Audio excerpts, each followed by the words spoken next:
काशी की उत्पत्ति कैसे हुई और भगवान विष्णु ने शिव की तपस्या कैसे की?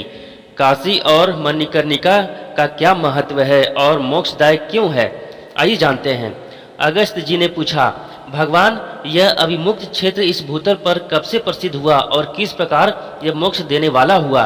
स्कंद बोले, मुने, मेरे पिता महादेव जी ने माता पार्वती को इस प्रश्न का उत्तर इस प्रकार दिया था। महाप्रलय काल में समस्त चराचर प्राणी नष्ट हो गए थे। सर्वत्र अंधकार छा रहा था। सूर्य, चंद्रमा, ग्रह, नक्षत्र, दिन रात आदि कुछ भी नहीं था। केवल वह सत्य स्वरूप ब्रह्म ही शेष था, जिसका श्रुति एक मेवाद्वितम कहकर वर्णन करती है। वह मन और वाणी का विषय नहीं है। उसका न कोई नाम है न रूप है। वह सत्य, ज्ञान, अनंत आनंद स्वरूप एवं परम प्रकाशमय है। वहाँ किसी भी प्रमाण की पहुँच नहीं है।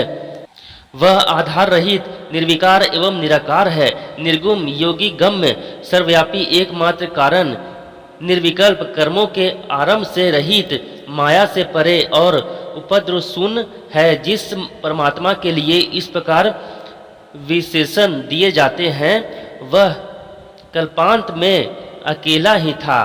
कल्प के आदि में उसके मन में यह संकल्प हुआ कि मैं एक से दो हो जाऊं। अतः यद्यपि वह निराकार है तो भी उसने अपनी लीला शक्ति से साकार रूप धारण किया। परमेश्वर के संकल्प से प्रकट हुई वह द्वितीय मूर्ति संपूर्ण ऐश्वर्य गुणों से युक्त, सर्वज्ञानमयी, शुभ, सर्वव्यापक, सर्वस्वरूप, सबकी साक्षी, सबकी उत्पन्न करने वाली और सबके लिए एकमात्र वंदनीय थी। प्रिय, उस निराकार परब्रह्म की वह मूर्ति मैं ही हूँ। प्राचीन और अर्वाचीन विद्वान मुझे ईश्वर कहते हैं। तदंतर साकार रूप में प्रकट होकर भी मैं अकेला ही स्वेच्छानुसार विहार करता रहा। फिर अपने शरीर से कभी अलग न होने वाली तुम प्रकृति को मैंने अपने ही विग्रह से प्रकट किया। तुम ही प्रधान प्रकृति और गुणवती माया हो। तुम्हें बुद्धि तत्व की जननी तथा निर्विकार बताया जाता है। फिर एक ही समय मुझ काल स्वरूप आदि पुरुष ने तुम शक्ति के साथ उस काशी क्षेत्र को भी प्रकट किया। स्कंद कहते हैं, मुने, वह शक्ति प्रकृति कही गई है और ईश्वर को परम पुरुष कहा गया है। वे दोनों परमानंद स्वरूप से उस परमानंदमय काशी क्षेत्र में रमन करने लगे।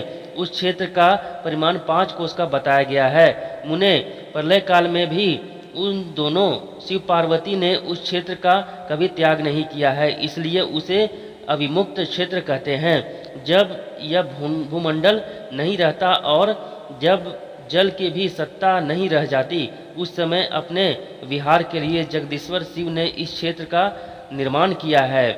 कुंभज, काशी क्षेत्र के इस रहस्य को कोई नहीं जानता। यह काशी क्षेत्र भगवान शिव के आनंद का हेतु है, इसलिए उन्होंने पहले इसका नाम आनंद वन रखा था। उस आनंद कानन में इधर उधर जो संपूर्ण शिवलिंग है, उन्हें आनंद कंद के बीजों के अंकुर की भांति जानना चाहिए। तदनंतर भगवान शिव ने सच्चिदानंद स्वरूपनी जगदम्बा के साथ अपने बाएं अंग में अमृत की वर्षा करने वाली दृष्टि डाली। तब उससे एक त्रिभुवन सुंदर पुरुष प्रकट हुआ, जो परम शांत, सत्व गुण से पूर्ण, समुद्र से भी अधिक गंभीर और क्षमावान था। उसके अंगों की कांति इंद्र नीलमणि के समान श्याम थी। नेत्र विकसित कमल दल के समान सुंदर थे। उसने स्वर्ण रंग के 2 सुंदर पीताम्बरों से अपने शरीर को आच्छादित कर रखा था। वह सुंदर एवं प्रचंड युगल बाहुदंडों से सुशोभित था। उसके नाभि कमल से बड़ी उत्तम सुगंध फैल रही थी। वह अकेला ही संपूर्ण गुणों का आश्रय और अकेला ही समस्त कलाओं के निधि था। वह एक ही सब पुरुषों से उत्तम था, इसलिए पुरुषोत्तम कहलाया। तत्पश्चात महिमा से विभूषित उस महान पुरुष को देखकर महादेव जी ने कहा, अच्युत, तुम महाविष्णु हो। तुम्हारे निश्वास से वेद प्रकट होंगे और उससे तुम सब कुछ जानोगे। उससे ऐसा कहकर भगवान शिव शिवा के साथ पुनः आनंद कानन में प्रवेश कर गए। तत्पश्चात भगवान विष्णु ने क्षण भर ध्यान में तत्पर हो तपस्या में ही मन लगाया। उन्होंने अपने चक्र से एक सुंदर पुष्करणी खोदकर उसे अपने शरीर के पसीने से जल से भर दिया। फिर उसी के किनारे घोर तपस्या की। तब शिव जी पार्वती जी के साथ वहाँ प्रकट हुए और बोले, महाविष्णु वर मांगो। श्री विष्णु बोले, देवदेव महेश्वर, यदि आप प्रसन्न हैं तो मैं सदा भवानी सहित आपका दर्शन करना चाहता हूँ। भगवान शिव बोले, एवं वस्तु जनार्दन, इस स्थान पर मेरी मणि जटित कर्णिका मणिमय कुंडल गिर पड़ी है, इसलिए इस तीर्थ का नाम मणिकर्णिका हो। श्री विष्णु ने कहा, प्रभो, यहाँ मुक्तामय कुंडल गिरने से यह उत्तम तीर्थ मुक्ति का प्रधान क्षेत्र हो। यहाँ शिव स्वरूप अनिर्वचनीय ज्योति प्रकाशित होती है, इसलिए इसका दूसरा नाम काशी प्रसिद्ध हो। 4 प्रकार के जीव समुदाय में ब्रह्मा से लेकर कीट तक जितने भी जीव हैं वे सब काशी में मरने पर मोक्ष को प्राप्त हो तथा इस मणिकर्णिका का नामक श्रेष्ठ तीर्थ में स्नान, संध्या, जप, होम, वेद ध्यानन, तर्पण, पिंडदान, गौ, भूमि, तिल, स्वर्ण, अश्व, दीप, अन्न, वस्त्र, आभूषण और कन्या, इन सब का दान, अनेक यज्ञ, व्रतोद्यापन, वृषोत्सर्ग और शिवलिंग आदि की स्थापना इत्यादि शुभ कर्मों को जो बुद्धिमान मनुष्य करे उसके उस कर्म का फल मोक्ष हो। जो है, जो होगा और जो हो चुका है, उस सबसे यह क्षेत्र अधिक एवं शुभोदयकारी हो। काशी का नाम लेने वाले लोगों के भी पाप का सदा ही क्षय हो। श्री महादेव जी बोले, महाबाहु विष्णु, तुम नाना प्रकार की यथा योग सृष्टि करो और जो पाप के मार्ग पर चलने वाले दुष्ट आत्मा है उनका संहार करने में कारण बनो। यह 5-5 कोस का लंबा चौड़ा क्षेत्र काशी धाम मुझे बहुत प्रिय है। यहाँ केवल मेरी आज्ञा चल सकती है, यमराज आदि दूसरों की नहीं।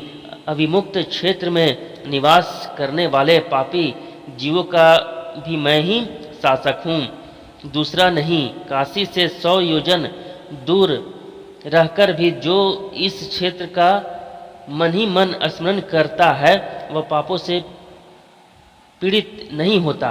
काशी में पहुंचकर मनुष्य उसके पुण्य से मोक्ष पद का भागी होता है। जो मन इंद्रियों को वश में रखकर काशी में बहुत समय तक निवास करके भी देवयोग से अन्यत्र मनुष्य को प्राप्त होता है, वह भी स्वर्गीय सुख भोग कर अंत में काशी को प्राप्त हो मोक्ष संपत्ति को पा लेता है। जो भगवान विश्वनाथ की प्रसन्नता के लिए काशी में न्यायपूर्वक धन देता है अथवा निर्धन मृत्यु को प्राप्त होता है, वह धन्य है और वही धर्म का ज्ञाता है। 5 कोस का लंबा चौड़ा संपूर्ण अभिमुक्त क्षेत्र विश्वनाथ नाम से प्रसिद्ध एक ज्योतिर्लिंग स्वरूप है, ऐसा जानना चाहिए। जैसे आकाश के एक देश में स्थित होने पर भी स्वर्गगत सूर्यमंडल सबको दिखाई देता है, उसी प्रकार विश्वनाथ केवल काशी में स्थित होकर भी सर्वव्यापी होने के कारण सर्वत्र उपलब्ध होते हैं।